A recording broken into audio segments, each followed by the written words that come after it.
Edgar Reborn. 10 years of alternate personality.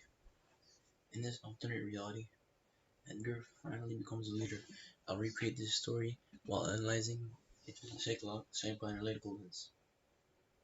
The reason is that I'll now be controlling Edgar's mind while knowing the ulterior motive for each action he will commit, and will know the repercussions of any other actions as he remembers his past life. His story. It all started off by Edgar and Gloucester being in a room while Edmund came to destroy the peace. He complained of the way society treated younger brothers and illegitimate children.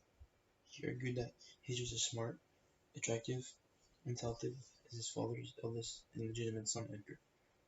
He further stated because of technicality of birth, Edgar would get property and an important position, and I, Edmund, will get nothing. At this point, a reborn Edgar stated, "No, father, I will split.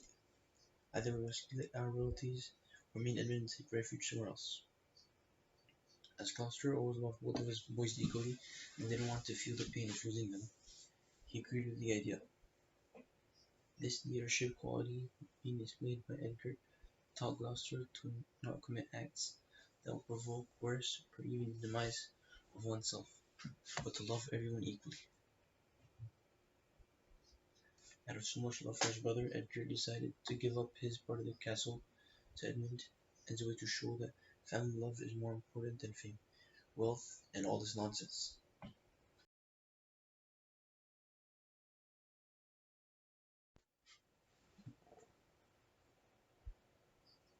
About 300 meters away from where this historic moment took place, King Lear was enjoying his cup of tea while talking to the fool.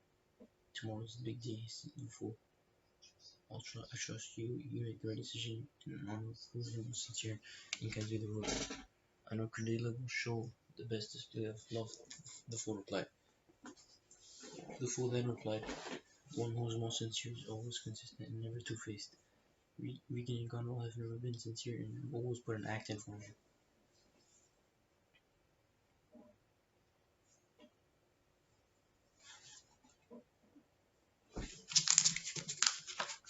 King Lear uttered, "Trust me, I can tell the rear from the front." Despite the fool's warning, it was next day and Lear was about to win his treachery. Once Edgar heard the news, he knew that he couldn't be a follower and must take charge in advising Lear as he witnessed treachery in his past life. Unfortunately, Edgar knew Lear was too blinded by wealth to listen and comprehend what he would say, so Edgar thought he would get his now changed, as well as respected father Gloucester, to do the talking. Edgar advised him on what to say and to avoid mentioning that Lear was becoming old and senile. Edgar told Gloucester the plan that should be executed in order for the right person to receive the entire kingdom. The plan was that Lear, out of true love, would just assign everybody as soldiers, so that no one was left out, as nothing free comes without a cost. The twist was that each soldier was paid many royalties to be the commander of Lear. This act, derived by Edgar, allowed Lear to be guaranteed that if he were to be backstabbed, he was as safe as possible and he would be choosing the perfect candidate. Also, it allowed him to know who was greedy. The reason being is if are given soldiers as presents and becoming more powerful or hungry by pretending to flatter Lear, the king would be able to differentiate the devious from the sincere.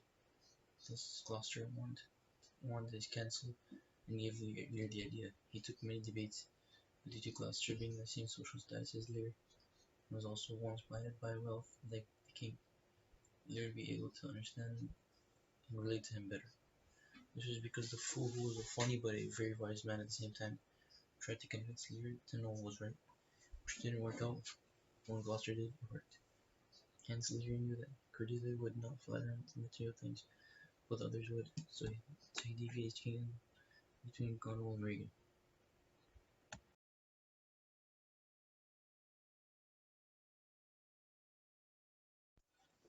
While Lear was seeking hospitality at Goneril's place, he noticed that it was a burden for her. She never offered food and kept complaining. It was at this time where he saw that Goneril's true colors were. Lear threatened that he would take back everything he'd given her, but Gunnell sent her soldiers to imprison Lear. Gunnell then ordered Oswald to go to Regan's house to celebrate Lear's imprisonment and that they can now rule all of Britain. Oswald, who had also been paid, delivered the message and came back with Regan's army to Gunnell's house. Once Gloucester received the news, he notified Edgar so that he can give the green light to put the plan into action. The plan was, once Regan entered the house, her and Gunnell's soldiers would turn on her and they would be arrested if they didn't confess about their crimes. After they would confess, they would apologize to their father for taking advantage of his weaknesses. Fortunately, this happened, and they were back to being normal sort of citizens who now cared for their father. All thanks to Edgar, no one was murdered, and he brought back both families from going astray while appointing Cordelia as being the rightful leader. They all live happily ever after. And that is the end. Thank you.